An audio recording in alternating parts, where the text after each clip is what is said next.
Salute, the streets are buzzing. What's good, everyone? Great to be with you. Knicks Media Day. Lots to chop up, and training camp will kick start tomorrow. And let's break it down, as today Mike Brown, the coach, spoke. And we've got a lot of quotes to get through, and obviously the news, the latest talk. Who's going to get traded to clear up space for Malcolm Brogdon, Landry Shamet? The Knicks still have to make some moves to finalize their roster. But today, man, it's all about the New York Knicks, talking about the upcoming season. We'll bring you the latest and we'll recap what was said. Man, we have a poll in the chat and some very interesting quotes from Mike Brown that got me excited, got me hyped, and I want to hear from you. What stood out the most from Mike Brown's quotes today? A very low-key media day, but one thing that ain't low-key is right now the Knicks streets are buzzing, and I smashed that like button. Great to have you with us. Subscribe to the channel if you're new.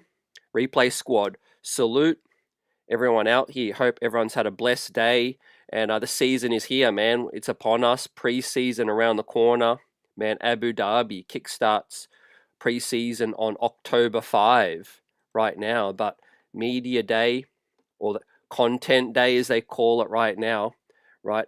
We're going to bring you the latest, and the Knicks community is always together as we dissect the news. And obviously today, man, it's all about stuff we've heard before, some stuff we maybe haven't heard before as well. Some really interesting quotes from Mike Brown. As always, we have a poll in the chat, right?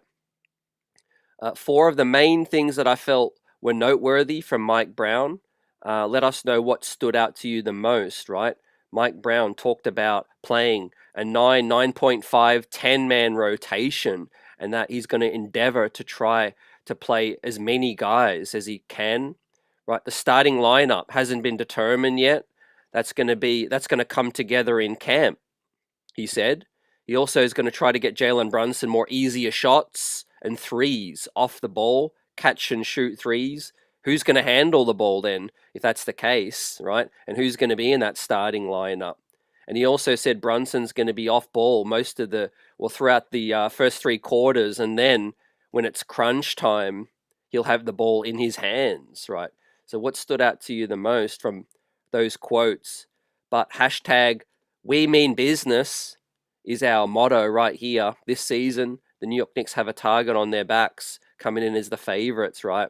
And it's all about handling business, man, dealing with that, target and pressure. Basically, these guys are going to come in. A lot of experience, and it looks like the Knicks are trying to add more experience. What's up, Buzzer? Great to see you as always. Hope all is well. And Daniel Berry's in the building. Optimus 2G, Chris Connors, and Machete G70. Good evening. Let's go, Knickerbockers. So I'm going to bring up the roster as we do, and we'll talk about the quotes from today. But like I said, there's the poll in the chat. Let us know, right? Now, the kind of thing that was kind of most noteworthy for me personally, I kind of feel like Mike Brown was going to try a 9 to 10-man rotation, right? 9.5, 10. It's going to be interesting to see, who ends up getting into that 10-man, right? If it is a 10-man. But 9-man, we kind of already know, right? Once we sign Brogdon, I kind of felt like that's it, right? Landry Shamet, whether he makes the roster or not, which does look like he will, and we'll talk about the trade wins, swirling. But right now, it does look like Landry would be out of the rotation, even if he made the final squad, which does look like he will, right? Hart. Also, some really, really interesting quotes, man, about, a setback, right? Had the procedure on his finger, and, there was some kind of setback, which, there's been a lot of speculation. What happened? It was maybe an inside running joke. He's not going to let up in terms of what was the setback, what, triggered that setback. But basically, Hart spoke about, and I'll bring up the quotes right now, right? Because I want to lead into this.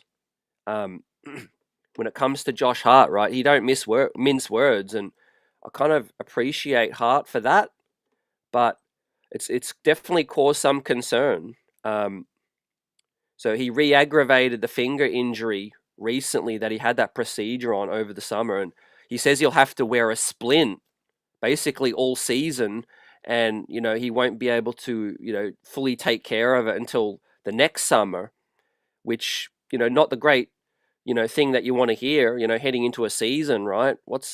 How serious is it going to be? um Look, Hart's minutes I expect to go down, but obviously we want him to shoot as best as he possibly can. How much is that finger gonna determine that, right? Obviously probably take less shots, maybe less usage on the ball with our new stacked bench, right? But what are your thoughts on that, guys? Obviously this was probably the one concerning thing that I heard from today, and you don't usually get any concerning topics coming from a media day. But look, he doesn't seem to be too shook by it. Hart's a warrior. He's obviously going to fight through any pain barrier, so that ain't going to be no issue. But how much is it going to hamper his game in terms of handling the rock? Limiting those turnovers, and also hopefully shooting a higher percentage. But look, we'll wait and see. I do have a feeling that Mike Brown will love Hart. He praised him a lot as an opposing coach. Now he's going to get to coach Hart. Um, and there was some speculation in terms of, and some jokes about whether Hart's going to start or not. He said he's going to request a trade if he doesn't start, as a joke, obviously. But, look, I don't think Hart will start. I'd be surprised. What are your thoughts, guys? Keith, welcome in. Great to see you. Coach J Dub is in the building. Keith, Mr. Lee, Chris Connors. Great to see you as well. Hope all is well. So yeah, I want to get to this comment. Mr. Lee basically says maybe Deuce could be starting at the point. I have a hard time seeing him, get that starting spot personally. There's some talk about Deuce possibly in some trade rumors, which was a shock to me, and I hope that doesn't happen. We'll talk about that more in a minute. But I think Mike Brown will obviously try to play faster. He spoke about the space, trying to get Brunson off the ball a lot more. There's durability concerns about, Malcolm Brogdon. It wouldn't be the worst thing, I think, starting Deuce, fam. I just can't really see it happening. But what do you guys think? Is Mr. Lee onto it? Maybe it's Clarkson. It could be by committee. Maybe Mikal Bridges handles the ball a lot more. I personally don't want to see, Hart start. I think we've seen that last year. Analytically, the stats didn't show that was our most optimal lineup. But look, Hart will play plenty of minutes. There's no doubt about it. But I would start Mitch personally. And with that said, we'll get into some quotes about, Mike Brown, talking about, getting Brunson in the best spots, getting easy shots, right? As ESPN Brian Windhorst is talking about the Knicks, obviously planning to make a deep playoff run and stacking up the vets to ensure that we have enough experience, right? Yeah, we obviously going to talk about around the league tonight as well. Fred VanVleet, man, suffering the ACL injury. Tough to see that, man, on the eve of a season. So, look, prayers up, speedy recovery for Fred VanVleet. But look, they've got a lot of problems to fix right now.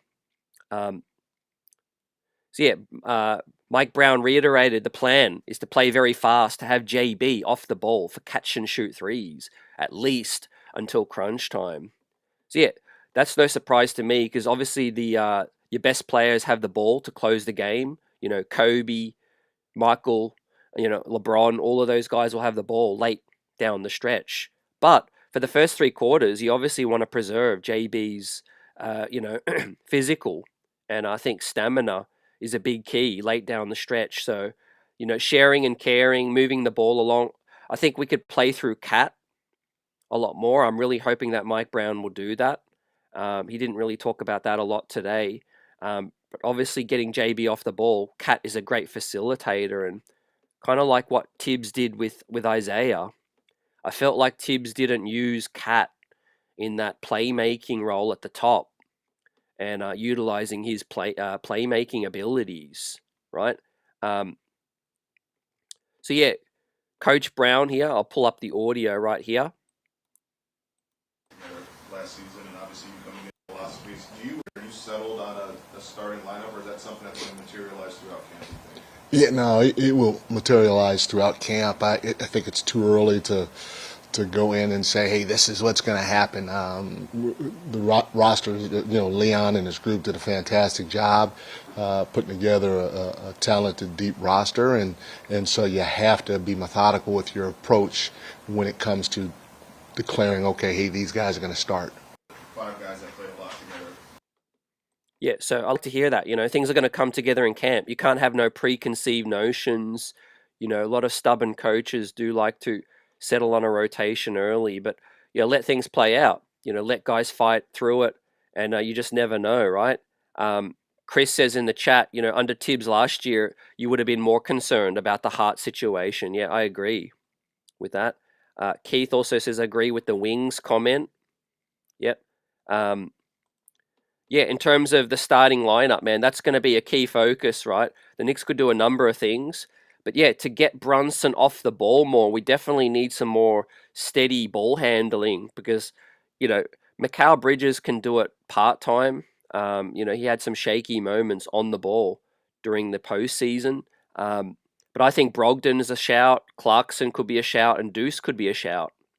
You know, um, Look, I love to start Mitch too. So, we'll see how it all plays out, man. That's going to be one of the most intriguing things through camp. What's up, Shay? Great to see you.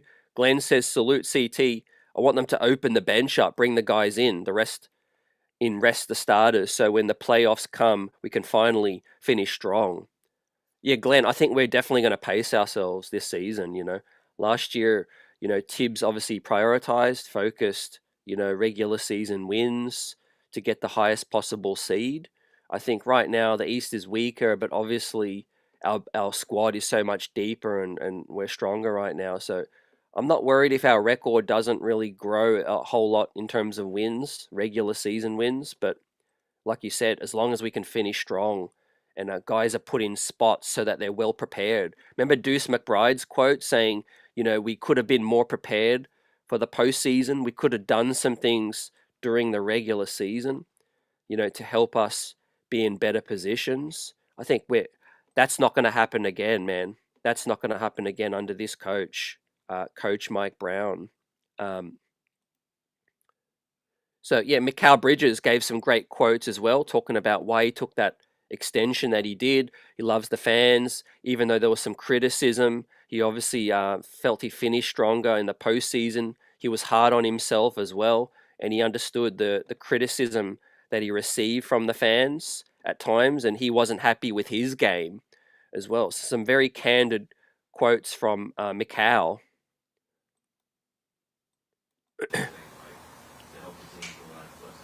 Yeah, for sure. The biggest thing I think, if I came here and preach how much I want to win and try to take every dollar and make it difficult for the organization, then I'll just seem like a fraud, and that's not who I am. I want to win bad and whatever it takes. And like I said, I love all the guys here, so why wouldn't I want the next man up that needs some money? Why would I not give them an opportunity to get paid as well? So I think I got good. I think I got a good amount of money. I think a couple of more M's will change my life. So I think it'll be better to help.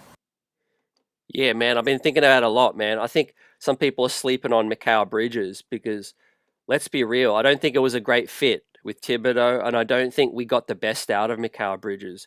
But that also doesn't mean that he didn't, perform, to the best of his ability all the time. He definitely, went missing in some moments throughout the regular season. But it was his first season as a Knick. It was a late trade in last summer, and I think the way things came together, I think, it's fair to say that Mikal Bridges can improve a lot. And I think he seems very motivated. He's got paid now, so that's out of the way. He doesn't really need to think about his next contract. I think there's going to be a lot of things that's going to go our way in regards to Mikal Bridges, right? And I'm really looking forward to seeing him step up. How do you guys feel about Mikal Bridges, man? Are people sleeping on him a little bit? Pablo's in the building. Great to see you. David M, great to see you. We've got a super chat from Yuri Ark. Big up to Yuri. Salute. It's nice to finally see a coach that will play this roster's potential. Starting lineup, I'm not upset about. The big thing is that the bigger rotation, man. Definitely Yuri. I feel like one adjustment, Mike Brown's just going to be more willing to make adjustment. Now, he might not hit the nail on the head early, Let's say he tries something and it doesn't quite work out. I feel like he is going to, switch it up. And that's what we want to see, man. Nobody's perfect. Maybe he's going to try something and it just doesn't work out. But I have confidence that, Brown is going to, to change things up, right? If it ain't working early.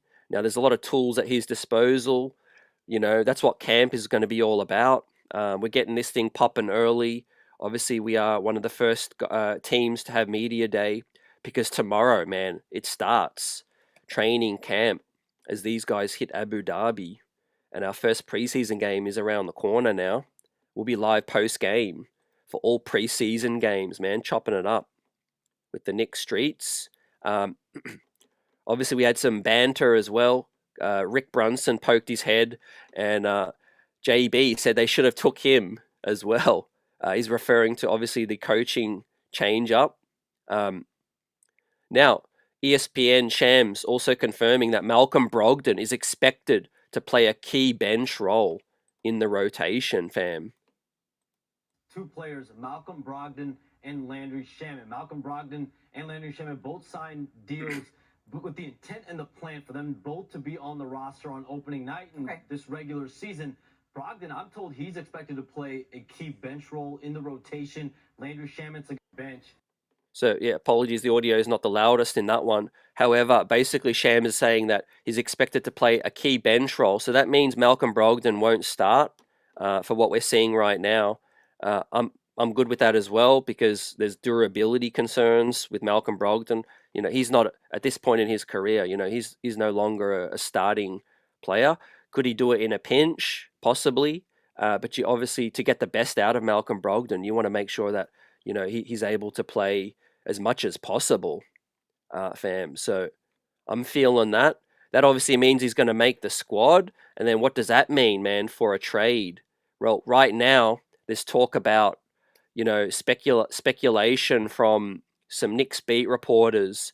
From what they're hearing, buzz around the league, Stephon Bondi, is that, Pacome Dardier could be a guy that gets traded, right? That would really be, I think, short-sighted. I'm just going to give you my honest opinion on that. I could see the vision. I can understand why they're trying to, to get more experience to win now. But I think that's still a little bit too short-sighted. I think we're okay with the 14 bodies, right? You could trade Kolek. You could still get the 14 bodies on the roster, including Malcolm Brogdon, including Landry Shamet. There's obviously a battle between Landry and Garrison Matthews. Mike Brown talked about utilizing the corner spacing and the three-point shooting. So that is going to continue as it did under Thibodeau. But I think we could obviously get more juice out of that. I don't think we got the best out of our three-point shooters. And obviously I think the more the better. Garrison Matthews coming in at 58%, man, from the corner threes from last season is going to be big time. But yeah, I don't think Garrison Matthews is going to make the roster. Now, he might take that, little bread and go to the G League and stick around there for a minute. But I do think Landry has big fans in the front office. I think he'll make the squad. Malcolm Brogdon's obviously going to make the squad, man. And for that to happen, somebody has to get traded. And I think the most likely candidate is still Tyler Kolek. What's going to happen in Houston? Fred VanVleet suffering the ACL injury, and obviously press up to Fred, but they need another point guard, right? Could the Knicks maybe grease the wheels on a deal with the Houston Rockets? What are you guys thinking about that, man? Who do you think is the guy that's going to get traded? Right. As we do a check-in on our poll as well, shout out to everyone in the chat, man. I'll get to as many comments as I can, and we do our best to shout you guys out. Hope all is well with everyone. Subscribe to the channel if you're new. Our leading question in the poll, right, is I'm trying a 9 to 10 man rotation from Mike Brown. That's at 58%. 26% is JB playing more off ball until crunch time, right? That's at 26%. Third is the starting lineup will come during training camp. That's at 10%. And Brunson getting more easier shots from Mike Brown, and threes off the catch coming in at 6%. So it's not too much of a surprise with that. And I can get down with what you guys are thinking. With that said, man, we want a deeper rotation, man. That was the number one on everyone's wish list in terms of just playing a deeper rotation. Regular season is a grind, man. Let's get through that healthy. Coach says seeing Pacome would be nice. Definitely, he's on a rookie deal, and we really haven't seen enough of him, fam. Keith says, I hate to say it, but trading Deuce may be best. We will not be able to re-sign him, so we may need to get some assets while we can. Again, yeah, it'd be one of those things where I could see the vision. It's just going into a season where it's championship or bust, Keith, I feel like it would be risky, and look, it could certainly pay off because I know how valuable Malcolm Brogdon is when he's healthy. He's a real difference maker, but so is Deuce as well. But yeah, I definitely feel, the fan base is kind of like, a little bit, on edge right now. Who is it going to be, right? Obviously, if I'm doing a list, it'd be Tyler Kolek. I would prefer be the one that gets traded to clear that space. Number two, if I'm having to make, the best of the worst situation, would be Pacome, and then Deuce would be third. We don't know how much you can count on Brogdon yet, and he hasn't been that healthy, recently. And obviously the Clarkson pickup was big time as well. But I can't wait to see Malcolm Brogdon's playmaking, and I can't wait to see his three-point shooting, fam. And with that said, man, Mike Brown, this is music to my ears. Is Jalen off-ball number right now? He seems like he's a versatile player, and the biggest thing that I want to do for him is try to get him, as well as everybody else, easy shots. And one of the easiest shots in the game of basketball is a spray three. I'm a big proponent of touching the paint and spraying that basketball for a catch and shoot three. And so within what we do, we're going to try to get him a lot of those situations. On top of that, if you do touch the paint, whether it's on the dribble drive or on a cut, if it's on the dribble drive, when you touch the paint and you get off of it, we want you to keep moving. And again, the little bit that we've seen so far, yes, keep moving in Jalen during these optional workouts, he seems like he's embraced it. Because you have to be in great condition in order to play this way.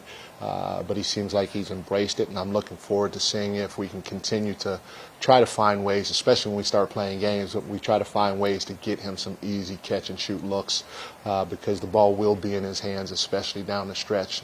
And so to make the game easier throughout the course of the game is going to be a big thing.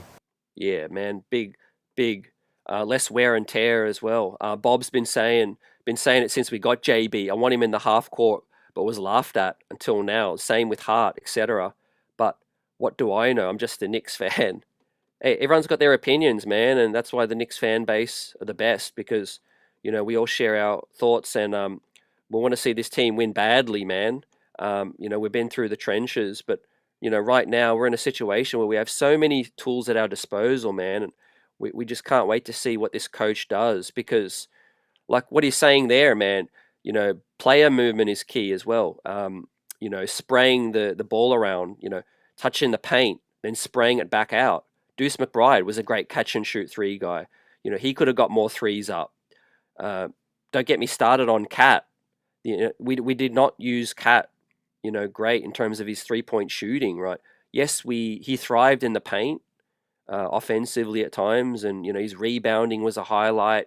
His ability to post up smaller guys was a highlight. But yeah, it was a little bit messy at times when they put wings on Cat and the turnovers got heavy. But right now, I think we've got more ball handlers in Clarkson with Brogdon.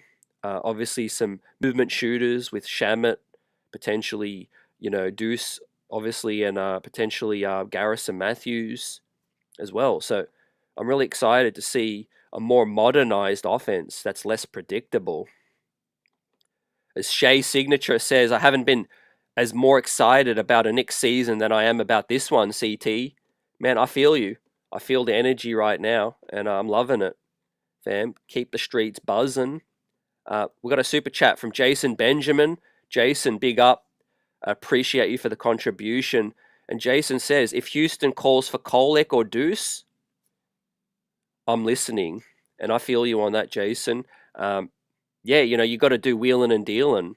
And right now, there's a market for Kolek. You hate to see a player like Fred VanVleet go down, but opportunity calls, and maybe maybe they answer in terms of the Houston Rockets, coming to play ball. Could that be a home for Kolek? It's a lot to put on the shoulders of Reed Shepherd, who's basically a combo guard right now, in my opinion. So, yeah, stay tuned. One of the questions came out last time was that, when's this trade going to happen, man? Well, I wish I had a crystal ball for y'all, but look, the talk seems to be that it's going to happen before, preseason. And obviously, I think it makes sense. You want to make this move and settle the squad. So it could happen anytime, man, any day. Kolek, Dardier, there's Deuce McBride. Again, don't shoot the messenger. That's the talk right now. And look, some of the talk just doesn't come to fruition.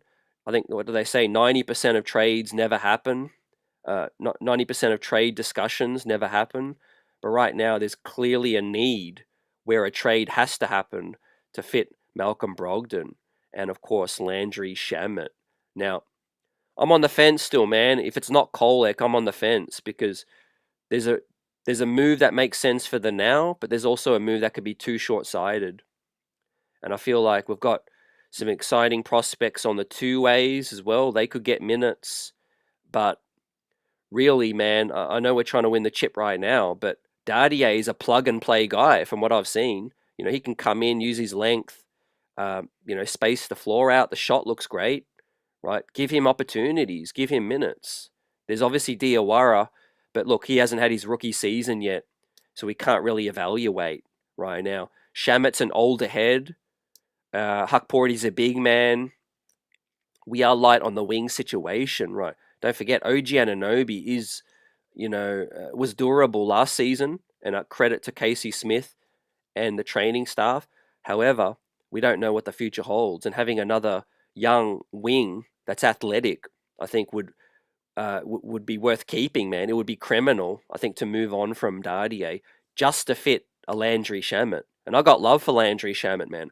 I would love him to make the squad, but not at the expense of Pacome Dardier, please. So that's my thoughts on that, fam. I'm keeping Dardier. I'm keeping Deuce McBride through hell or high water, fam. Even if Deuce McBride gets to free agency and he ends up walking, right, I'm okay with that because I'd rather 2 years of Deuce McBride on a cost-friendly deal and deal with the consequences later, because you need all these guys that are proven in the battles, proven in the postseason and regular season as well, fam. And I see Yuri say this is win or bust, man. I completely understand. I think we've got enough. That's my main thoughts about that. And look, I would leave. First I would try to trade Kolek, and I'm sure there's going to be a taker, and that would get the Knicks to 14 bodies, right? However, there would only be 44 grand below the second apron, so that would deter the Knicks from adding a 15th guy throughout the season. But there's the two ways, and I think the Knicks could still compete with the 14 guys. So please let me know your thoughts on that, guys. We shout it out, and it's a tricky situation the Knicks are in right now because, again, you could trade Kolek, but then you're stuck at 14 bodies. If you traded somebody else, then Kolek's still on the squad, and he's not going to get any minutes, and that's a wasted spot anyway. So I'd rather just go with the 14 guys. How do you feel about that? Salute to Carlos, first time seeing you in the building. Salute. Keep Dardier, Deuce, etc. I'd cut Brogdon. Look, training camp actually has to happen, and Brogdon's on a Exhibit 9, which means he can get cut if he gets hurt. That's the difference between an Exhibit 10 and an Exhibit 9. Exhibit 10's more for the younger guys for a training camp deal. Then they can go to Westchester after that if they get cut. Exhibit 9 is a veteran on a training camp deal, but if they get injured, the club isn't on the clock for their salary and they're able to get cut. So, yeah, you mentioned getting cut for Brogdon. Like, let's say he does pick up an injury, hopefully not, but let's say he doesn't perform. There's still a chance that, he could get cut. It's less likely. We'll see how that plays out. Now, Jason B comes through with another super chat. Big up to Jason. Great to see you tonight. I read through those posts from Bondi and Edwards as though other teams are checking in on Pacome and not the other way around, unless it's for a significant player. Yeah, I think you could get the sense that there is obviously interest in Pacome around the league. It's hard to say whether or not the Knicks are really pushing that. It doesn't seem like they are. I think if push comes to shove and a good offer comes across their table, I think Leon Rose would probably not hesitate if it's a good offer. And I think, obviously, if you can get a late protected first round pick back, that could obviously soften the blow. I mentioned last stream, guys, the Knicks have their own first round draft pick this year as well. And there's not going to be much room to fit that guy, if the Knicks do select a guy in the first round this upcoming season, right? So could they look at it like, look, we lose Pacome, we get a veteran on, and then we're able to, to load up with another young player later. But yeah, Jason B comes through again in a similar chat, same chat. Maybe it was a double up. But yeah, Jason B got the streets buzzing. And yeah, look, I think Pacome Dardier just didn't get a fair shake, under Thibodeau. And look, I don't want to really be critical on Tibbs at this point in time. It was a great season last year and he squeezed the most that he possibly can out of the squad. The way he was trying to do it, obviously I felt like there was some more meat on the bone. But in terms of what Pacome Dardier was able to show, he didn't get enough opportunities and he's super young. I just don't want to give up on a player at that point in time, and we see what can happen in the future. You just never know. But look, Mikal Bridges, 29, 28, 29, he's re-upped. OG's on a long-term deal. So we do have our wings, and I understand that they're probably going to stand in the way of Pacome Dardier getting significant burn. But Pacome Dardier's young, he's cheap, he's athletic, and I'd rather just keep him, fam. Again, Landry Shamet is quite one-dimensional, right? And I'm trying to be respectful to Landry, man. He's a great player, but again, yeah, he's one-dimensional. Yeah, Chris C says Dardier plays good D. He can hit the three and is a good rebounder as well. I'm not giving him up. If anything, he needs to be given more playing time. Yeah.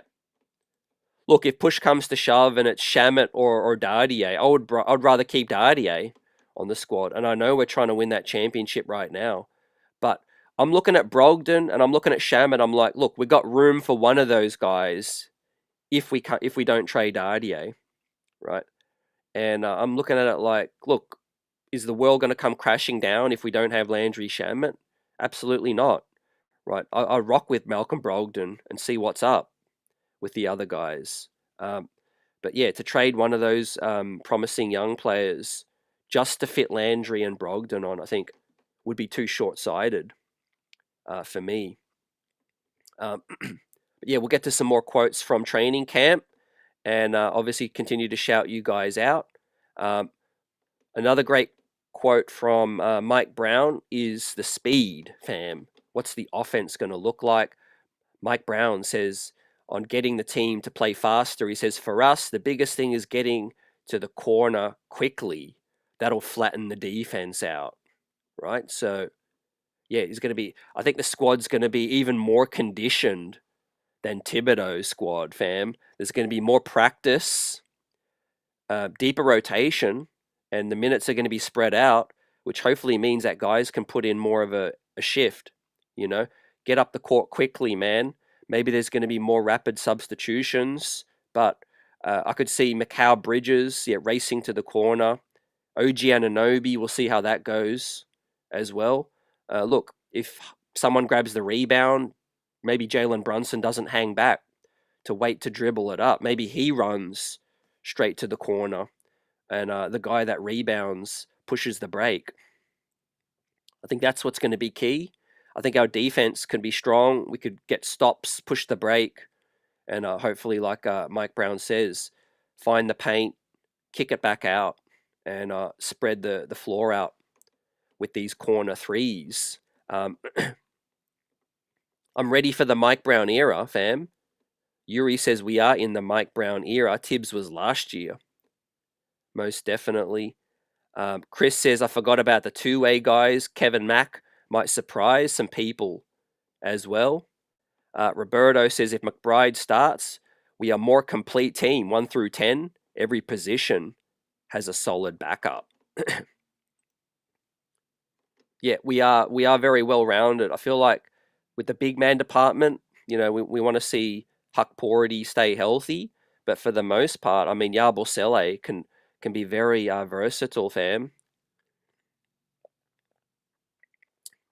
Especially his, exploits in the FIBA tournament, fam. The Eurobasket, he was putting up 30, moving and grooving with the three-point ball. And obviously he can rebound and handle the rock at the big man spot as well. So he's going to be versatile. But look, I could see us adding some depth with the bigs as well. Trey Jemison is obviously signed the two-way now. So, that is something that was, on my radar because I felt like the Knicks were maybe one big short. Alex Len is coming into camp as well. He's looking to prove a point.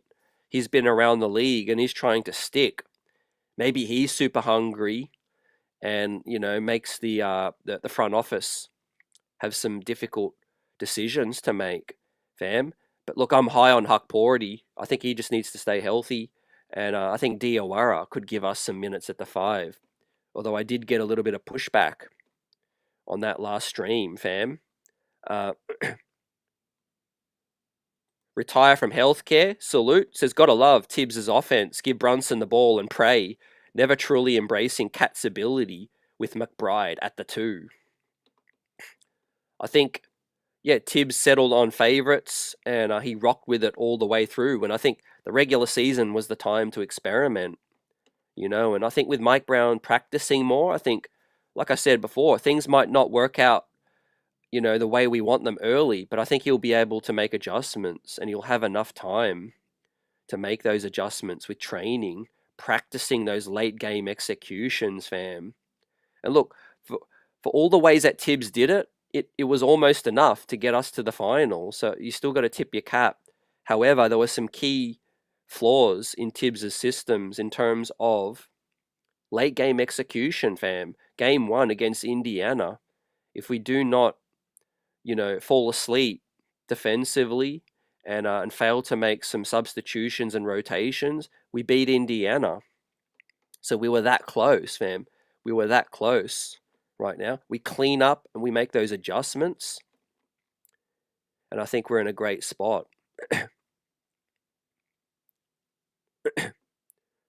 Roberto says, I'm afraid we can only keep one of the Frenchmen, Alex Len, as the 14th guy. He's a brown guy. Yeah, we'll see how it all plays out in camp. I'm liking the fact that we're bringing in these veterans as the camp invites to push these other guys, man. Nobody should feel too comfortable unless you're the first 4 or 5 guys on the roster. Everyone else should be playing for their minutes right now. And look, I got to give credit to the guys that are coming in on non-guaranteed deals. You know, Malcolm Brogdon, Shamet. That speaks a lot about how much they want to be in this situation and how much they want to help us win. Jason comes through with another super chat. Big up to Jason. Says, I want a front court of Cat, Mitchell Robinson with Yabu and Hukporty substitutes, like for like. I think that's the most logical, and I agree with you. That's what I want to see. I think, again, we can get the best out of Cat. I think with a spacing lineup, but obviously less minutes as well is going to be key. And you're keeping Mitch's minutes down by the looks of it, Jason. You know, if you're getting Yabu and Hukporty significant minutes, you know, Tibbs liked to play Jericho Sims before the Huck mania started, and right now that shows us that, you know, Tibbs was able to fit that extra big into that rotation. Now, you know, Mitch is healthy to start the season. Let's go with the 4 bigs, fam, with 2 substitutions, right? And all of those guys can play the 4 or the 5, basically, except for Mitch, right? Hukporty can play some 4 as well. You know, he can move his feet enough. Obviously, Cat, I think, is maybe more dynamic as a power forward. Yabusele as well. Really looking forward to seeing Mitch start the season healthy, man. Oh, don't forget, he's the last of the guys playing for a contract. Deuce as well. But Mitchell Robinson and Deuce McBride are the next guys up playing for their next contract of the main guys that we drafted. J-Dub talks about our new 2-way acquisition. Tosan Awoma is a good 2-way wing along with K-Mac. They will be a big surprise at camp. Yeah, I like the fact that they're bringing in guys with NBA experience, you know. Don't need to waste these 2-way, you know, situations on guys that you'll never trust or guys that will never have the chance to play. It seems like at the bare minimum, guys, everyone that they've signed, they would be okay given the minutes. Was before I got the feeling under Tibbs that some guys were just signed for the heck of it, just to fill a spot. But they were never going to get minutes, you know, talking about Daquan Jeffries, Dwayne Washington, Jalen Martin, you know, all of these guys were taking up spots, but just, you know, they were never going to get any minutes right now. Trey Jemison had some significant rotation minutes last season as well as Tosan as well. So I'm very high on Kevin McCullough. Again, it just seems to be a health situation, right, with him. Look, could that soften the blow with the Pacome Dardier trade? As I bring this up,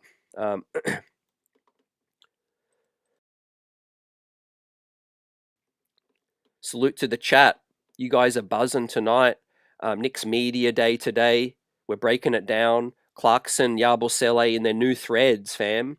Number 28, Yabusele. Looks clean in his new Knicks uni, fam. I love that new home, the original home jersey, fam. But I'm definitely can't wait until the city unis, right? So yeah, this was the concerning news out of Media Day today, which was Josh Hart's finger, fam. Now that that's out there, it's going to be a lot of people looking at that, talking about that. The start of last year was the Mikal Bridges, you know, change in jump shot form. Now it's Josh Hart and his, you know, finger setback, fam. Now, fortunately, he doesn't really shoot the rock a lot. We'll see if that really affects his game, right? But it's not a good look, and it's not a good, you know, thing to hear on the eve of a season. Hopefully, they can get that right. He'll play with a splint early into the season. Building Block Salute says just cut Shamit. That's interesting. That's something to pay attention to. It's a non-guaranteed deal. We'll wait to see. But obviously, I'm feeling like Shamit's going to make it. And with that said, fam, the talk is that there's obviously some interest around the league in Pacome Dardier, and it would be a steal for some of these teams to come along if they could get Pacome on the cheap. For the Knicks' perspective, just to clear, space for Landry, I think that would be a waste of Pacome Dardier's talents, personally. Again, we'll wait and see. It could just be all speculation right now, and Tyler Kolek could be that guy that gets traded. But the concerning thing is, from the front office perspective, is 14 guys. Maybe they want to get to that 15th guy as well. So, look, financially, man, we are in a squeeze, but it's been a hell of a summer, fitting these guys in on the cheap, right? None of this would be possible if we didn't get Jordan Clarkson, man, on a vet minimum. And same with Yabusele, taking much less, right? But there's going to be more opportunities. The positive news out of today's camp, man, and y'all are saying 60% are happy with Coach Brown's comment saying, I'm trying a 9.5, 10-man rotation, right? So that's great. Those 10 guys are my early predictions to be in the rotation early. 23% say Jalen Brunson playing off the ball more until crunch time is what stands out as well. Jason Benjamin with a super chat says, I think Pacome Dardier, Tosin Awoma, and Diawara need to stay. There's potential right there. Yeah, and you forgot about McCullough. So Pacome, Awoma, Diawara, and McCullough, right? And look, obviously they're across all of the workouts. The scouts will be giving them advice as well on relation to a Dardier trade. Maybe they're seeing more and that they don't fully buy in to Pacome Dardier's ceiling.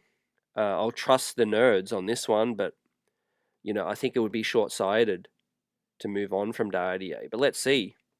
Let's see how that plays out.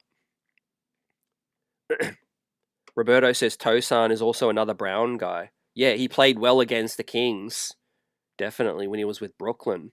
David M. says, I think Diawara is going to stay. Diawara is going to end up being a stud.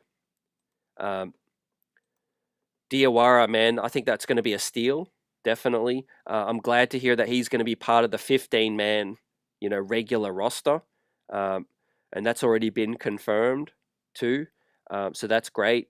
But yeah, if Dardier or Deuce gets traded, that means Tyler Kolek's still on the roster. And so it kind of doesn't solve all of your issues. You know what I mean? It's a Band-Aid. In my opinion, it's a Band-Aid fix. What do y'all think about that? As we have some numbers confirmed, Trey Jemison is going to put on the number 50, right? I think for a big man, that's a good look for him. Tosan's going to be wearing number 20, last worn by Jericho, and of course Kevin Knox before that. And we have Malcolm Brogdon, man, who today, Shams confirmed, expects to have a major bench role on the squad. And obviously this is the reason why they've signed him, and he's taken a non-guaranteed deal. He'll front the number 5, fam, last worn by Precious, and before that, Emmanuel Quickly. And look, I still haven't got over the fact that the Knicks waived Dink Pate too, man. I want to mention that. And obviously Dennis Smith Jr., one of the reasons, he wasn't kept is obviously he's found a fully guaranteed deal or a full year deal with Dallas. Today, Thomas Bryant, fam, signed a deal with the Cleveland Cavaliers as well. So 2 of the guys that shook loose from training camp have found spots, right? But Dink Pate has got waived. Hopefully he stays in Westchester, and then we can find a way to get him back. You know, there were some people in the comments last stream that weren't too phased about losing Dink Pate and feeling like no one's going to pick him up. I disagree. I think, yes, he went undrafted, but you know, there's every team that needs 3 two-ways to fill, man. If you're one of the 30 teams looking to fill a two-way, right, I think Dink Pate is definitely worth a two-way, right? But obviously the Knicks feel really good about their two-ways. And look, I can't disagree too much. Tosan looks pretty decent from some of the film. And I know Trey Jemison is another big in case of insurance. So I get it. What's up, Delmar? Great to see you. Keeping the streets buzzing. The chat is on fire tonight. Roberto says, my wish is that Diawara finds a way to take all of the 11th man minutes from Shamet. I think shooting is a key thing. You know, if Diawara shows that he could knock it down, then yeah, I think he will get those minutes. But right now, I think they do like Shamet's, you know, shooting abilities off the ball and his movement as well. And look, you know, Shamet's got some dog in him. You know, he might not be a big guy, but he's definitely got some fight. Does Landry Shamet. So I appreciate that, man. He's definitely got that.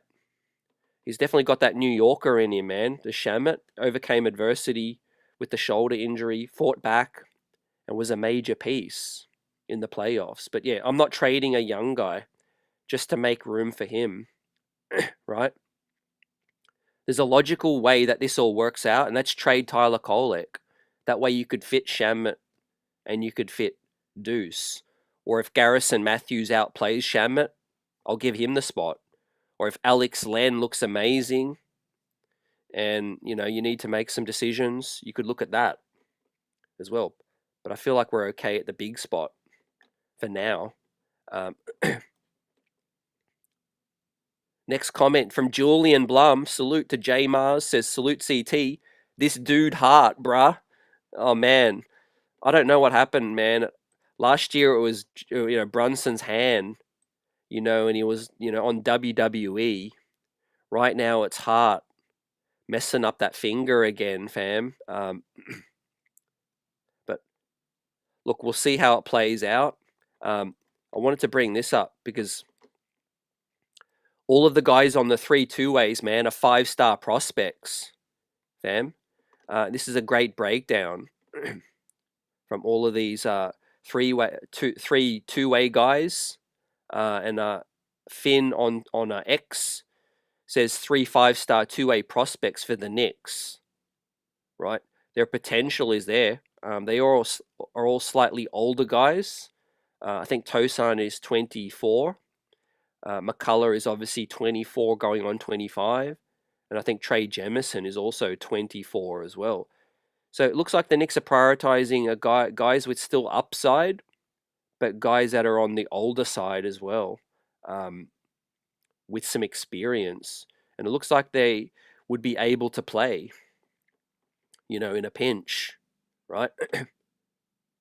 Buzzer beaters in the building. AP, salute. Says, that's why I don't get too hyped for these prospects in the summer. They may end up getting cut anyway. So Dink is out of the organization totally. Not quite, but yeah, possibly if another team comes along, they can snap up Dink Pate. But right now he's with our Westchester squad, right? So we'll see what plays out. Hopefully he could stick around. But look, I get it, man. We're trying to win now. There's only so many young guys you can keep around. And J-Dub says, don't worry, CT. I heard the Knicks already have a deal with Pate, is that he'll be a big part of their future. He just needs a lot of G League time. Yeah, look, one thing's for sure is we're definitely taking care of him in terms of the 85 grand. It just depends on whether or not another NBA team might come along and offer him a guaranteed deal. We'll see how that plays out. But yeah, I can't fault them too much on picking up these younger guys because I like the look of Diawara. Hukporty was a steal, late second round. McCullough looks like you could, you know, play some. I just think, yeah, Tyler Kolek looks like that odd man out where he's kind of fourth string. right now. And that's where a Deuce trade scenario has started to gather a little bit of momentum. Because like someone said earlier, I think it was Keith, shout out, said that Deuce McBride, you know, doesn't have a contract in 2 years. You know, he'll be extension eligible, and we're unable to pay him. So at the end of the day, you know, you can't pay everyone, and we'll see how that plays out, man. But like I said, I would take the hit and keep Deuce McBride for 2 years, even if he walks on a free. I wouldn't lose any sleep, fam. I'd rather do that than trade him on the cheap. So yeah, I see some people in the chat represent the Liberty. Shout out to all the Liberty fans. Looks like, yeah, things are you know, in flux, man. Moving on from the head coach. Interesting, man. Obviously, a season that didn't go according to plan. And let's see what happens, man. Who's next? Who's next in line to get that job right now? Yeah, building blocks. I could see another team give Dink paid a two-way for real. But look, we've done our best to try to keep him around. I get it. He's not really going to get major minutes with the big club anyway. You know, even if he was sticking around. So yeah, it wasn't all the hype today, and I like that. You know, I think hashtag we mean business. We just need to let our actions do the talking, fam. And it wasn't streamed today. It wasn't broadcast. Some guys gave their quotes, and I'm ready to get the game started, fam. Let these camp battles, you know, play out, right? There's some healthy competition. You know, Alex Len is going to be pushing the other bigs. Garrison Matthews on a non-guaranteed deal is going to be pushing Landry and obviously pushing Dardier. You know, they want to win right now. If they feel like Garrison Matthews' three-point shooting is really going to help the squad out, you know, they might find a way to trade two guys. I think a lot of it is in flux right now. I just hope we don't throw away Dardier or Deuce just for a cost-saving exercise, you know, without getting good pick compensation back, fam. And maybe you guys could tell me, if we were to trade Dardier or Deuce, would there be an acceptable, realistic return that you would be like, all right, I get it, you know? If it's Dardier, would it be a first-round pick? Would you guys be okay with that? Anything less, would you be irate? Well, let's say we got 3 seconds out of it and some cap saving. With Deuce McBride, I mean, you need a first-round pick back. Absolutely need a first-round pick back if you're trading Deuce McBride. He could be a piece that, you know, puts another guy over the top. And look, there could be some injuries, you know. Confirmation that Mike Brown is looking to play 9 to 10 guys as well. So that was the best thing to come out of this. Confirmation that Brown will go deeper into his bag right now as the Knicks gear up for making a longer playoff run. Yeah, Yuri says anything less, I'd be irate. Salute to Rasul. Great to see you. Yuri says it better damn be a first-round pick. Yep. We need those assets too, man. We need those assets in case Giannis requests a trade, man. And speaking of Giannis, he gave some very interesting quotes, fam. He said, like, you know, he said to the like that, you know, there's a possibility that the Bucks end up trading him at some point in the future, and he would understand, right? He's expecting it, in fact. Now, I don't know if he's just trying to, you know, trying to cause headlines, but at the end of the day, he's correct, you know. If, you know, you're not going to be part of a winning team, the Bucks might look to, you know, eventually look to, you know, to go young.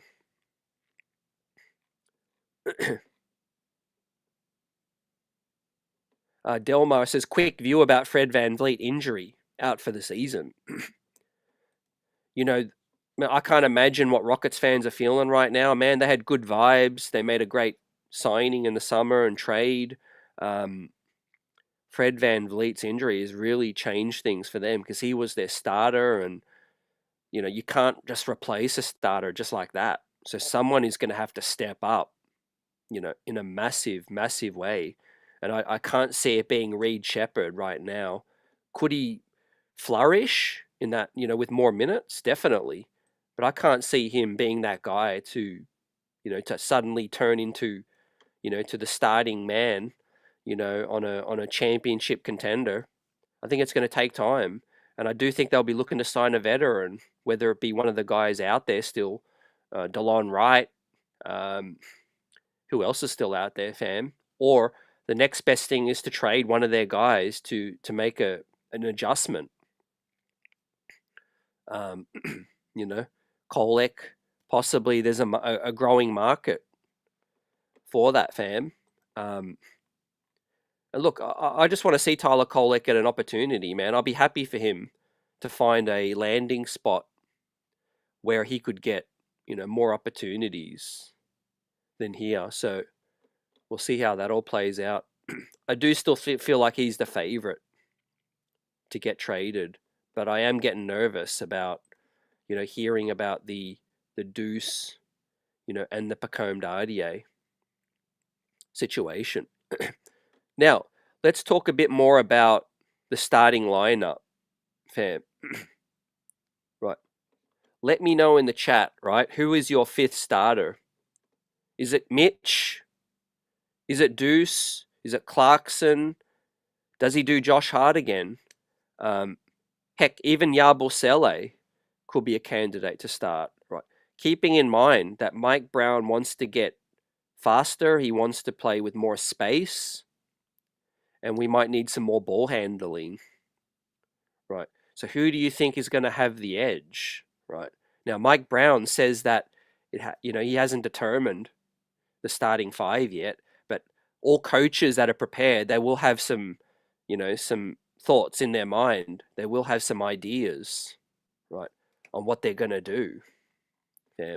And obviously they're going to run the starters versus the bench unit in these scrimmages, and they're going to see who comes out on top, and they're going to see how they handle the sets right here. Right, so couple coming through. Carlos, shout out, says Deuce, keep Mitch in the bubble. Right. Yep. So you gain a lot doing that, and I like that, but you also lose a lot too, because that means Cat is the 5, fam. And so I'm a little bit nervous about Cat at the 5, but I like Deuce getting more opportunities, and I like Mitch, keeping Mitch in the bubble. I think for his 25 to 30 minutes.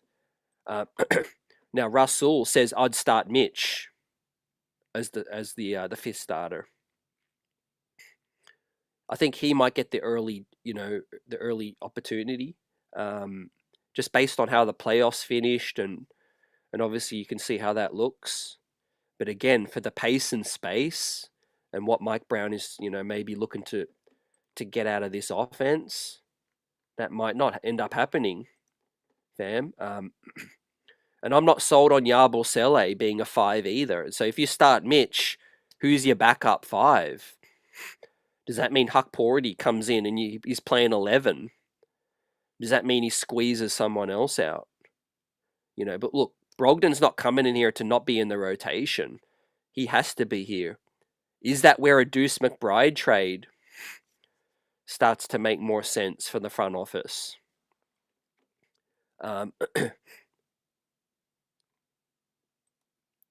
Yeah, AP, great question. So how does Fred VanVleet get an injury like that? So apparently it was in a workout. It was in one of those summer runs. A lot of the players do it. They try to get into physical shape, and they go hard in these summer scrimmages, fam. It's really unfortunate because, one thing, it's tough to stomach a major injury, but you can kind of understand if it's in, real game time. When it comes in just a scrimmage, it's unnecessary, but it's tough for the Rockets, fam. Definitely sucks, man. He just signed a deal as well, luckily for him. Yeah, so Carlos has got Deuce starting, Mitch in the bubble. Russell says start Mitch. David says I could honestly see Brown go with Yabu at the 4. I think that's a sneaky shout. I suggested that last stream, and I think not many people are talking about Yabusele starting. I think it's a real possibility, fam. Because it kind of gives you a couple options. You could play faster. He's another guy who could handle the ball. He can get up the court, and he can obviously space it, which Mike Brown will be looking to do as well. But then you've got some questions to fill out the bench units. Or maybe Yabusele just stays in when Cat goes to the bench for a rest. Russell says I would like Kolek to back up Brunson. I think Kolek just didn't help his case in summer league. I think he's got the skill set. I don't think he's going to get the opportunities though. I think he might be the one that ends up getting traded. Fam, I think Clarkson will get major burn.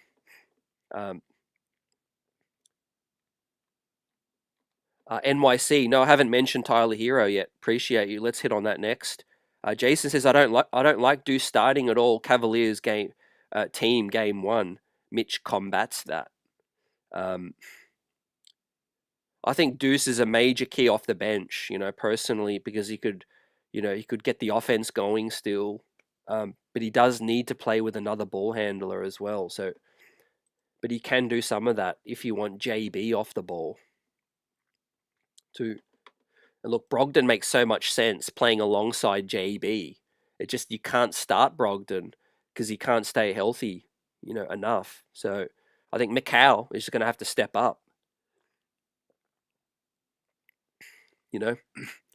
Mikal Bridges can handle the ball. I mean, he did it a lot with Brooklyn, fam.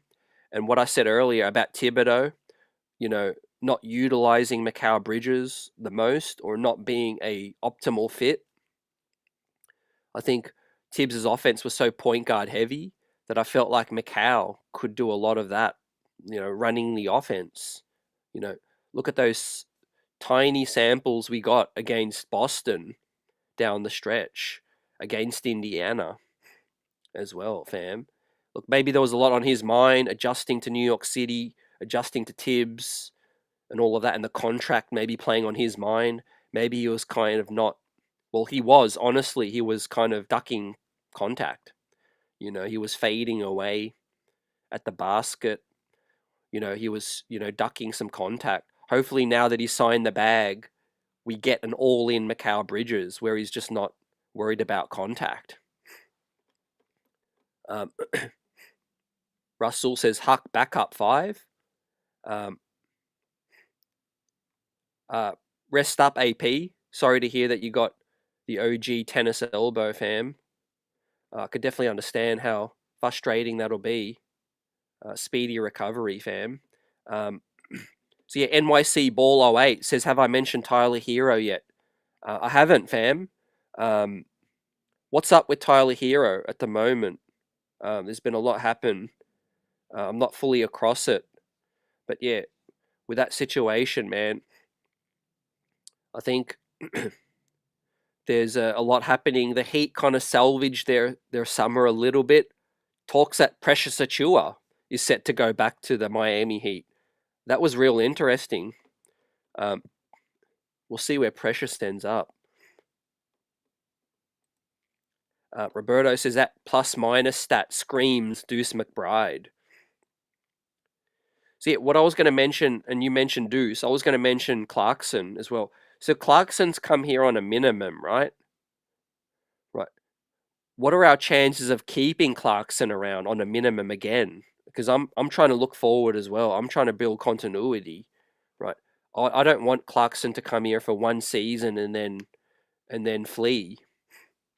So I think the only way that you keep Clarkson around on the cheap is that obviously he loves New York City.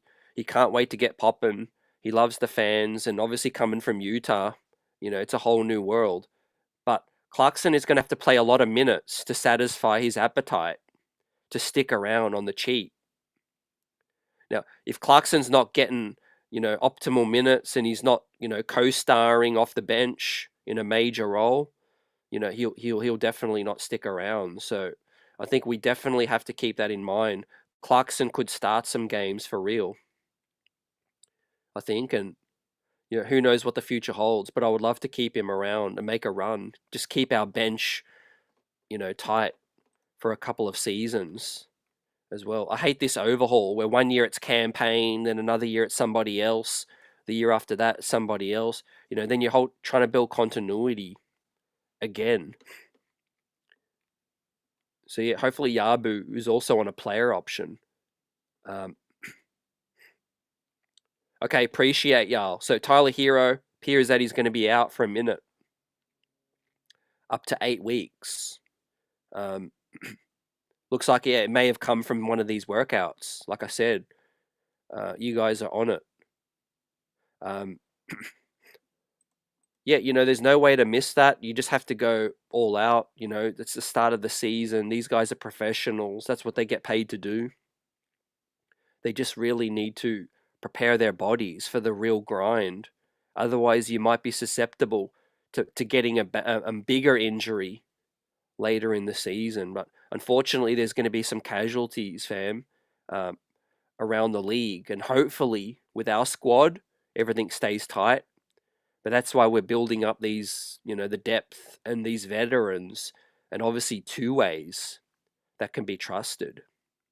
Like I said before, in a pinch, that Tosan and Trey Jemison have played NBA minutes, and Kevin McCullough is experienced as well, right? But, I mean, in your eyes, does this no longer make Houston a championship contender? Let me know.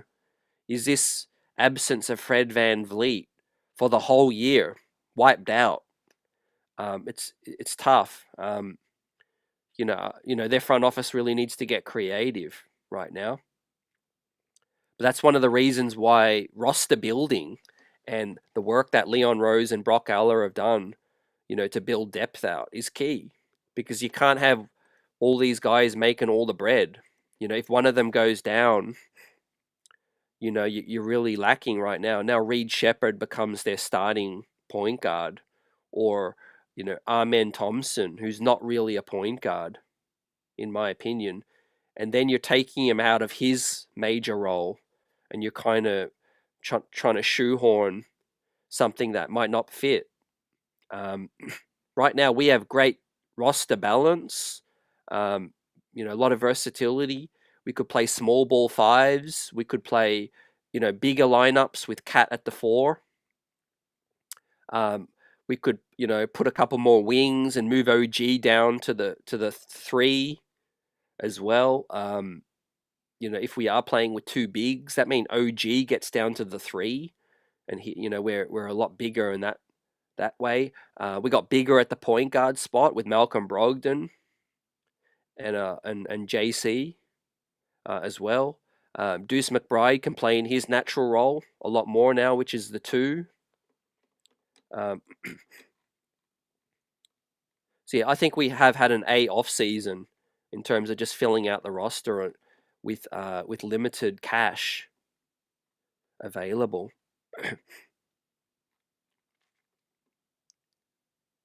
KD can't cut a break. So, man, that's going to be interesting. As Buzzer Beater says, CT, will an amnesty come back with these higher salaries, fam? Possibly, man. I'll say this. I do think the next collective bargaining agreement is going to be real interesting, because apparently some of these vets, and especially the players' side, aren't too happy with the way free agency has just disappeared. And a lot of guys are either out of the league or they're getting majorly underpaid.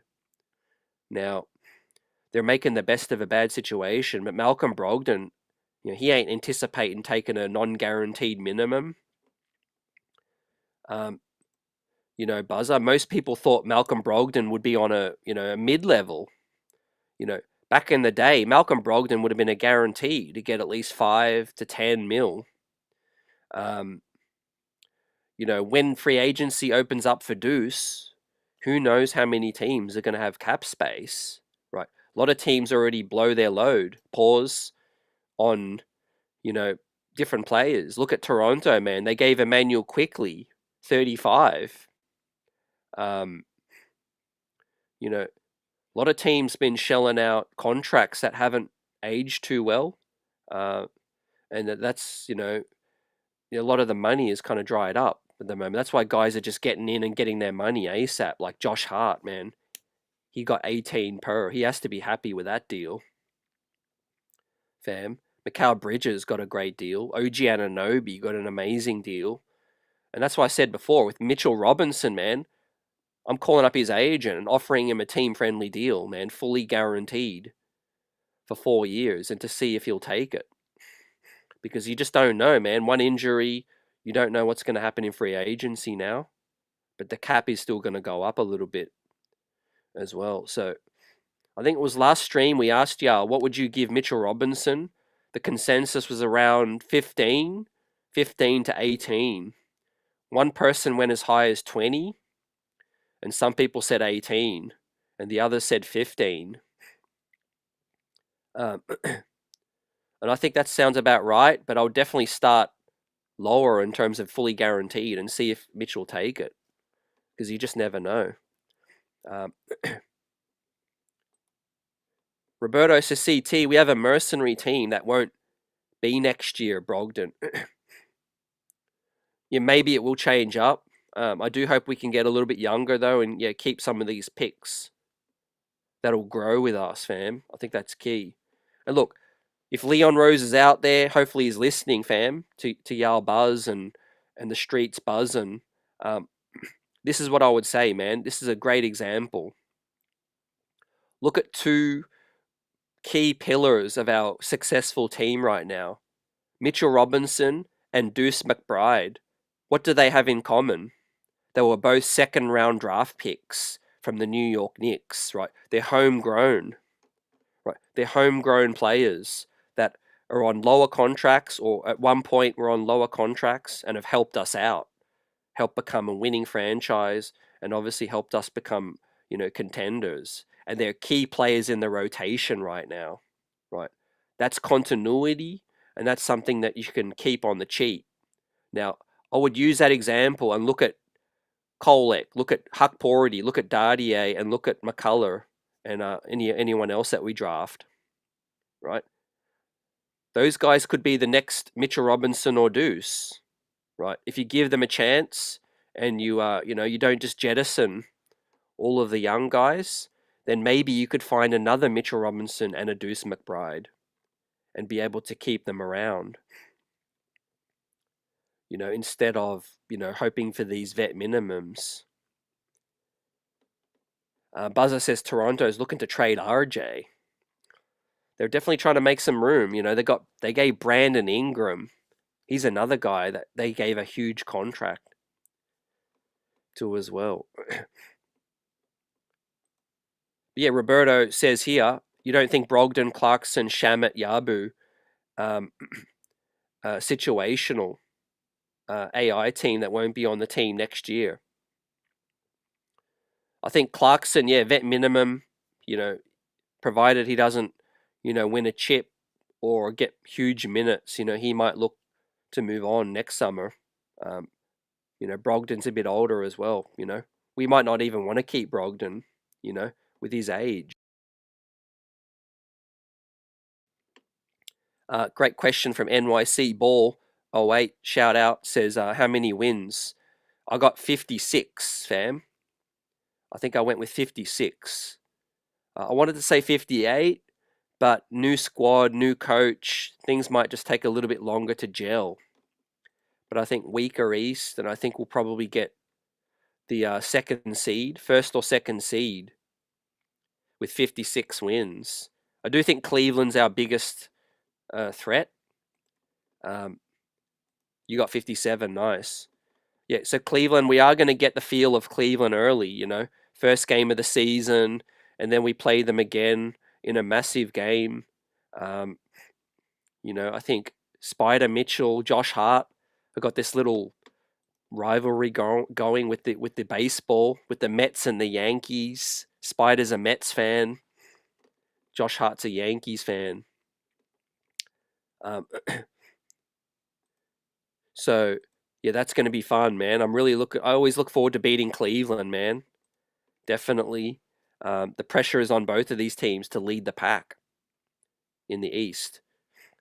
AP says, why can't the Knicks find good first rounders? I think we've found some good ones. We either haven't stuck it out long enough in the way of Quentin Grimes, but I hear what you're saying. We have given up. We have missed and passed up on a lot of good first rounders. I mean, the Obi pick didn't really work out. It just wasn't the great fit for Tibbs. For whatever you think about Obi, it just wasn't the right pick with Tibbs here. We had Quentin Grimes. I think would have been nice to keep Quentin Grimes around, but you're kind of signing Mikal and OG. I get it. What else? Look, Pacome Dardier. I think he could pan out to be a good NBA starter. I think it's still too early to know. Buzzer says Toronto regrets that IQ salary. Yeah, I got to feel like they're going to regret it for now. Now, it was worth a swing at the time because it does look like IQ was really on the way up. But yeah, he hasn't been able to stay healthy. Buzzer says 58 wins I'm aiming for. So yeah, look, we went through the schedule, and the Knicks have the second best strength of schedule to start based on analytics projections from last season and the odds, right? But look, I don't think we could have asked for a better start, really, to be honest. Right? No back-to-backs to begin.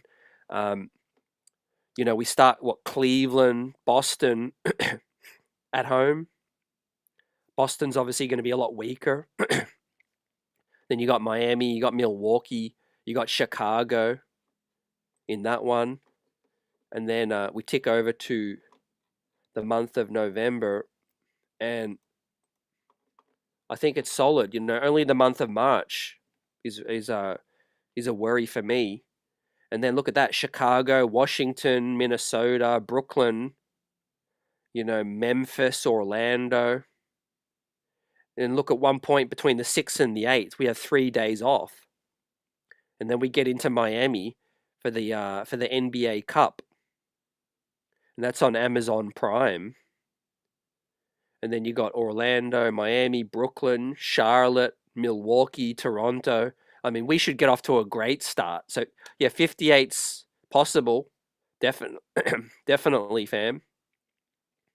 I just know that I'm not really worried about going hell for leather early in the season because I just want us to be ready, when the postseason starts, and try to have everybody healthy.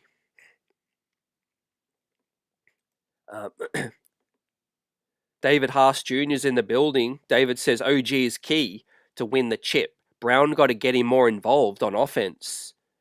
He is a skillful player offensively. Definitely good shout, David. I think I've spoken a bit about Cat and Tibbs underutilizing him offensively. And I think the same could kind of be said for OG. Although I did think OG kind of thrived under Tibbs, more of a catch and shoot. But I do think we saw some other things with OG. His ability to cut, slash to the basket, beeline to the basket, straight line drives, and use his muscle to draw fouls, and also his post up game on the smaller players was key. And I want to see OG handle the ball a lot more, and I do think we will. If Mike Brown stays true to his word, Brunson should be less on the ball. But yeah, I do think all signs point to Mike Brown just mixing and matching more of these rotations, because if he wants Brunson more off the ball, then who else is going to be handling the ball? It can't just be Mikal all the time. OG's going to have to step up. He's going to have to play lineups with Deuce McBride, with Brunson. He's going to have to try Malcolm Brogdon together with Brunson, or 2 or 3 ball handlers out there to get that pace and space. And that's why I like to hear what he said about the, you know, the 10-man rotation, man. Man, I've been dreaming about an 11-man rotation, and I know that sounds crazy to some, but there's back-to-backs, there's, shortened substitutions. You could make it happen, man. You can make it happen. I think there was some moments where Brunson didn't come into the game, into the fourth quarter, until like 5 minutes. And I think that's great. If you can hold the lead, or you can kind of like keep the momentum, keep the scoreboard ticking up in the fourth quarter, you shouldn't need to bring Brunson back into the ball game until maybe the sixth, fifth minute. Hell, maybe even sometimes the fourth minute remaining of the fourth quarter. And then he can just go to work and close the deal.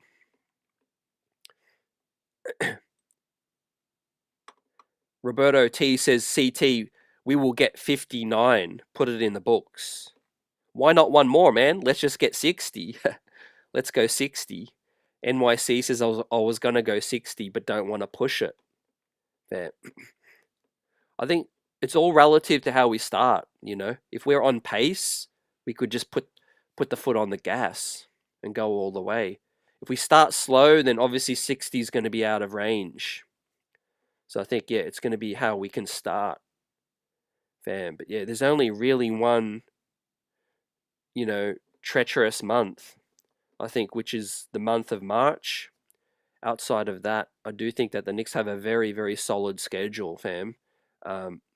With just 14 back-to-backs. There's one 4-game and one 5-game road trip, as usual. We have the second best schedule, strength of schedule. 34 national games, that could go up. So yeah, we asked you guys, who would you put into the starting lineup, fam? My original projection was Mitch, but now I'm not as confident after hearing what Mike Brown said. And it's only just going off what Mike Brown said. Otherwise, Mitch sounds like the logical, the fifth starter, but the whole pace and space and moving faster and corner threes and all of that, that just doesn't scream to me Mitchell Robinson starting at the 5. But it could just be a lot of mixing and matching. Maybe he starts out, plays 4 minutes, goes to the bench. You could do it that way. Chris Gotti, salute.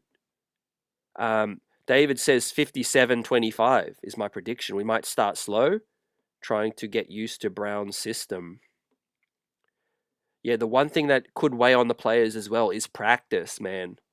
What you talking about, practice? What do you guys think about that? I think only good things can come of it if you play a bigger rotation. Now, you obviously can't practice every day if you're playing a Tibbs rotation. But if Mike Brown wants to play 9, 10, 11 men and practice more, I'm good with that. Because practice makes perfect. But also it builds tendencies, it builds habits, and it builds cohesion and chemistry with the guys, right? The more in sync they are on the practice floor will be better for when they're in the late game situation. They're going to know their teammates, better. And that's as the season goes along. You want to use those opportunities to understand your new teammates. So yeah, I'm expecting major practice from these guys, man.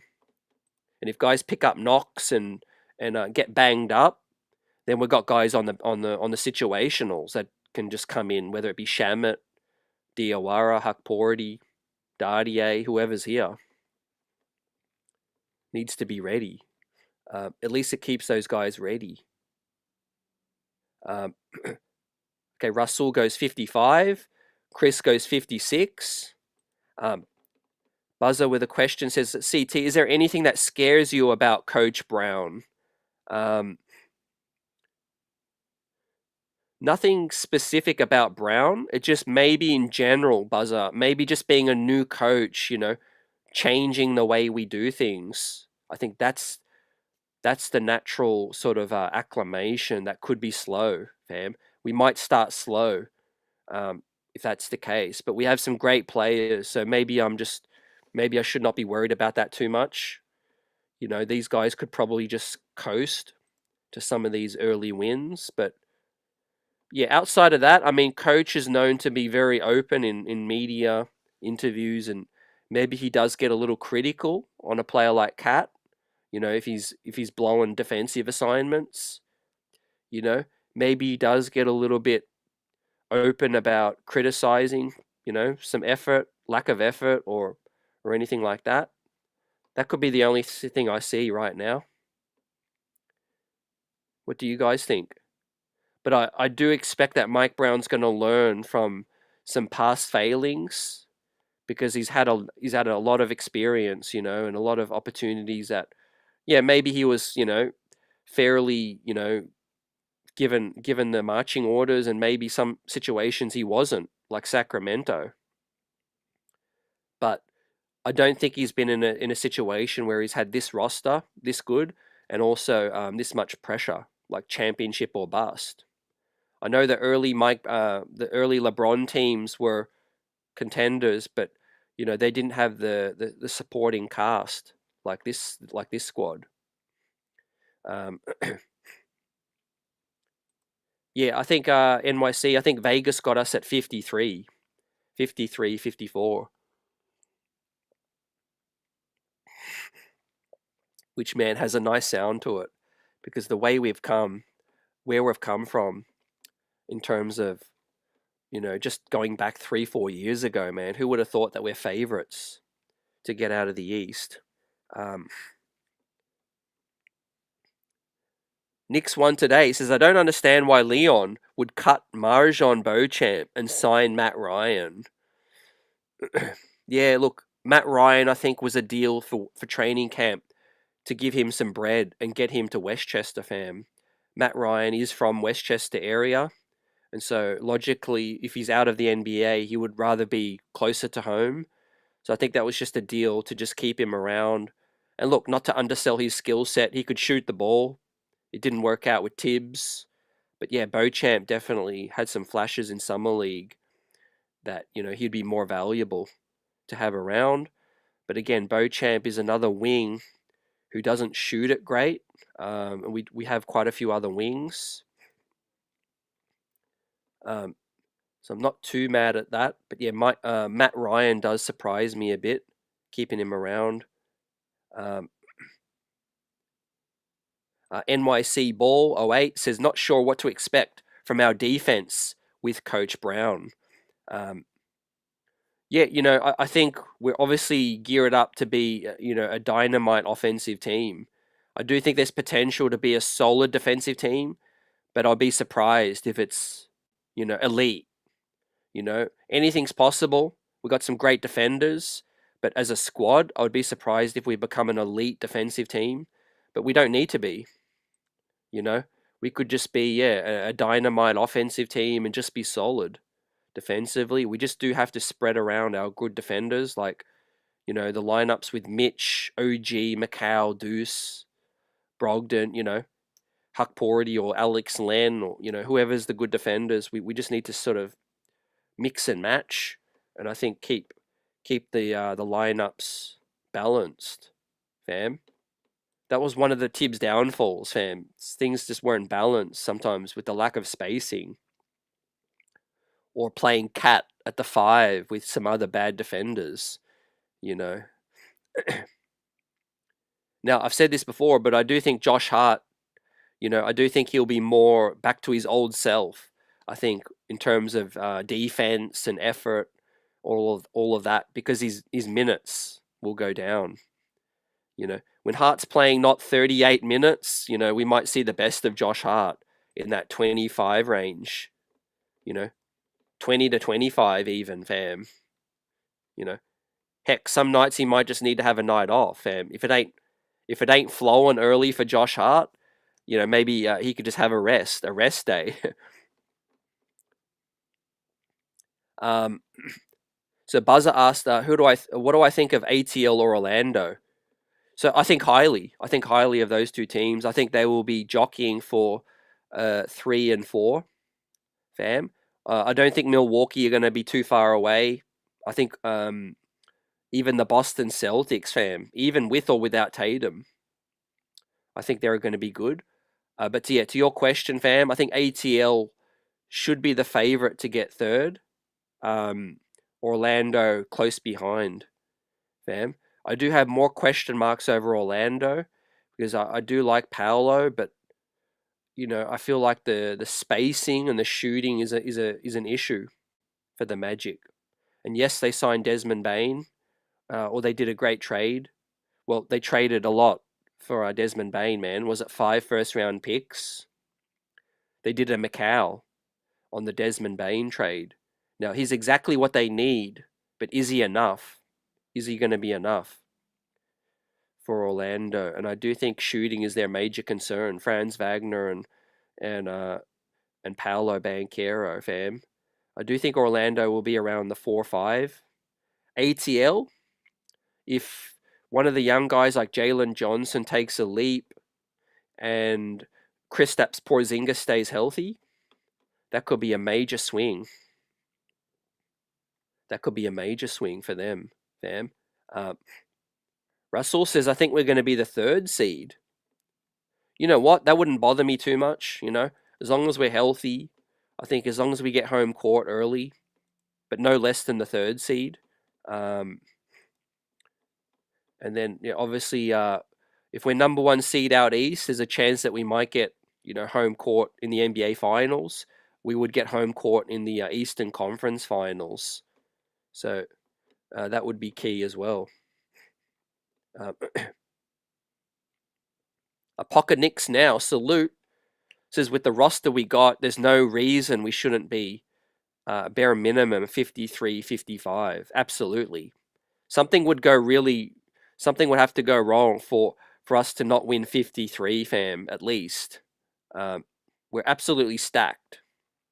We're absolutely stacked, and the East is super weak, fam. Talking about a lot of easy wins, right? Well, some of them might be hard-fought wins, but basically some straightforward wins against Charlotte, Washington, Brooklyn, the Raptors, the Chicago Bulls, fam. There's a lot of food out east, fam. I mean, we could play our B squad most of the night, even our C squad, and scrape by some of these wins, fam, as well. So, our 3rd string unit could be a potential decent backup unit, right? Let's see how it all plays out, fam. Now, is there a guy on the situationals that you feel like is going to force their way into it? Or do you think like an Alex Len or a Garrison Matthews or one of the 2As is going to get chances? Let me know if you think who it is. So yeah, buzzer beater, again, you said this before and I like it. No one should play over 30.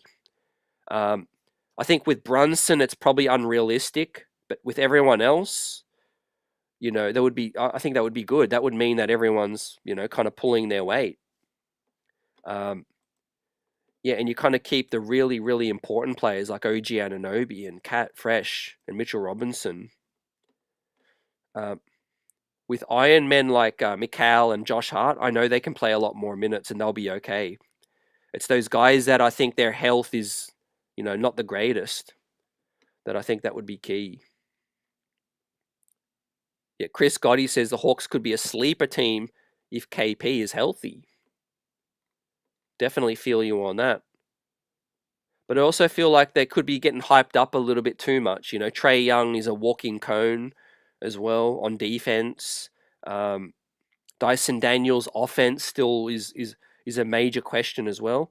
So yeah, I do think the Hawks have some clear, chinks in their armor, and I do think that we can exploit. But they have a pretty deep team, no doubt about it.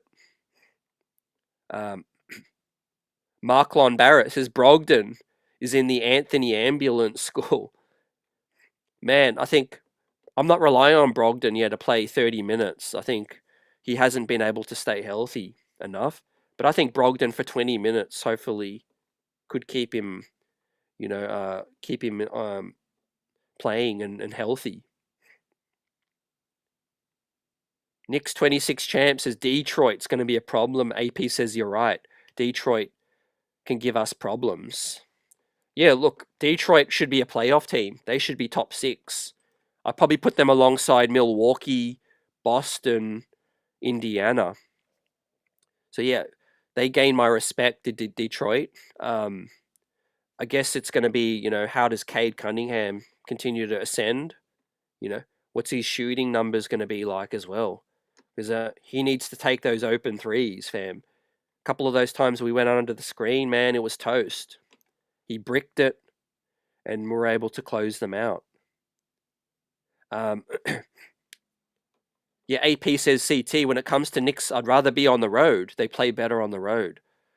I think that's a credit to their mindset, especially in the playoffs, but they got to get better at home, fam. They got to get better at home. I think James Dolan reports that he was frustrated. We're all frustrated. The Knicks should have played a lot better at home, fam. Forget about the whole celebrity row thing, fam. We need to make MSG a fortress, right? Get creative with it, man. Blast some music over the stereo. Do something to get these guys, locked in at MSG, fam. Build that wall like Steve Ballmer does. Build a penitentiary in there, fam. What's the deal with Kevin McCullough? So Kevin McCullough with us on the two-way, re-signed, and the Knicks organization prioritized his two-way in keeping him on the squad. I think, yeah, it's going to come down to staying healthy. I think he could get scrappy. He could be a guy that Mike Brown likes. Maybe a guy that gets an opportunity on a back-to-back if we need to sit out another guy. I can see shades of Mikal Bridges and Josh Hart in a Kevin McCullough as a corner guy that could knock down the corner shot, could play make a little bit and get those deflections up. Truth is, we just haven't seen enough of Kevin McCullough. He hasn't been able to stay in the gym. Roberto says, CT, if you look at the Kings stats during Brown's time, only 3 players played 30. Okay, that's nice. That's nice. Yeah, he did switch things up. Sabonis, they had Fox, Keon Ellis, they had, Kevin Huerter, Trey Lyles, they had Malik Monk. That's why I don't think this 10-man rotation's out of the question, man. I think Brown just confirmed that today, and it could even go 11 sometimes, And again, you might be against Charlotte. Who cares? But if they can go 9, 10, 11, that'll keep these guys healthy for when it matters the most, right? I've been thinking a lot about JB and his legacy and his longevity, right? Now, fortunately, JB's game ain't built on athleticism, so that should mean that his game will age well. And I'm talking about like 5 years from now, well, kind of like the way Steph Curry's still playing at a high level, right? In 5 years, I think that's right around when Brooklyn own our final unprotected pick. And if Jalen Brunson's still at an all-NBA level, I'm not going to be worried. That pick is going to be outside of the lottery, or that pick is going to be late lottery. But that's in 5 years from now, 2030, 2031. But the best way to make that happen is to preserve Jalen Brunson's legs, man. Because remember those diminutive guys, look what happened to Isaiah Thomas. He lost his legs, and he was a shell of himself. So, fortunately, the organization did the right thing, in my opinion, and relieved Tibbs of his duties, because it would have been malpractice to keep playing Jalen Brunson, 43 minutes, 48 minutes in some of these games, right? We want to be a juggernaut for a long time, and we want to be contending for as long as possible, fam. And I like that. I like the idea of keeping Brunson off the ball, keeping his minutes down, and then he can just go to work, in crunch time. Because look, if you look at most NBA games, most games are won and lost in crunch time, right? They ain't won and lost in the first 43 minutes. Unless you're playing a bad team, then you're going to blow them out. But if you're not playing a bad team, most of the time it's going to come down to crunch time. and you just need your best player ready to, you know, to get the business done. Yes, Buzzer. Brogdon's officially on the squad. He's officially on the squad, fam.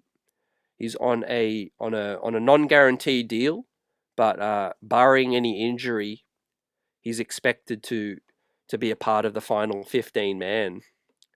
And so we're just waiting on to see who gets traded, right? And Carlos says Detroit's offense got worse. So yeah, that's a good shout. What's going to happen with Malik Beasley? What's going to happen with Kawhi Leonard, man? The end to this off season could be crazy. It could really, you know, heat up.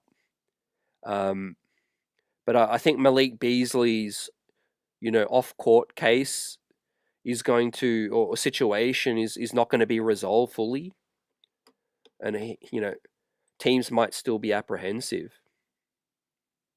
about him. But yeah, in terms of the trade, right, one of the reasons I hope it happens ASAP is because obviously, man, these roster spots need to be finalized, right? And everyone knows there's going to be a trade, because to fit Malcolm Brogdon in, there has to be a trade, right? Unless Landry doesn't make the squad. But all reports suggest that he's going to make the squad as well. So that means if you're Tyler Kolek, if you're Dardier, you're Deuce, and that, you've got this cloud. You've got this cloud hanging over your head right now, thinking like, is it going to be me? You know, one of our teammates is about to get traded. So I kind of hope that the Knicks just get on with it, because, yeah, I don't want this cloud hanging over. Everyone knows a trade's going to happen. You know, just make it happen. You know, you feel me? Because, you know, everyone's coming into training camp.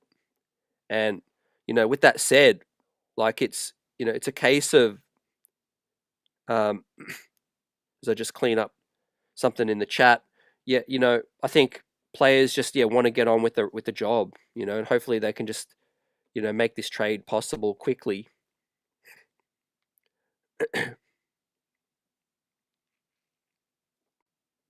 Yeah, Buzzer says 34 national televised games. That's big. Look, you know, not everyone has MSG, and definitely everyone's going to be able to see a lot more of these national games, which is big time. Yeah, and great question. Yeah, and I haven't heard much about James Nagy. Knicks won today. Salute. So James Nagy is one of those guys like Dink Pate that got cut, or didn't get a two-way, and hasn't got a reported camp deal either as well. So hopefully he ends up in the G League in Westchester and just continues to work on his game. However, I think the Knicks still have his NBA rights. So yeah, I don't think any NBA team could pick up James Nagy just yet. So yeah, you guys are balled out tonight, and we'll get ready to wrap this thing up as we look at the poll in the chat, man, in this one. Right, what stood out from today's comments from Coach Brown the most is that I'm trying a 9.5 10-man rotation at 62%. 20% coming in at number 2 was more off ball for Jalen Brunson till clutch time. Third coming in at 10%, getting Brunson more easy shots and catch and shoot threes. And last but not least, at 7%, was the starting lineup will be determined in training camp. At 70%, man. We had over 69 votes coming through, so salute to everyone in the building tonight. Shout out to Replay Squad. And John says if we end up trading Pacome, hopefully we get at least 4 seconds, or hopefully a first round pick would be nice, John. But yeah, I would want to keep Dardier just because I feel like to fit Shamet, I feel like Dardier is more valuable for us long term. Could have more trade value as well. You could look at it that way. The thing is, if you kept Shamet, it's just a win now. He's got no trade value, whereas Pacome Dardier does. I would trade Tyler Kolek Personally, I like Tyler. I just don't see him getting opportunities here, and I would free him to ball out elsewhere. But yeah, let's see what happens with Brogdon. Clarkson's a great pickup. McCullough can handle the ball a bit as well. Mikal Bridges needs to play some more ball. And let's see how it all plays out, fam. Salute to everyone in the building tonight. Appreciate the super chat contributions from Jason Benjamin and Yuri Ark. And everyone that's come through tonight, man. Be well. And tomorrow night, training camp officially begins, or tomorrow. And we'll get more news, more interviews. And we'll be back on soon to chop it all up and to preview the first preseason game. Peace.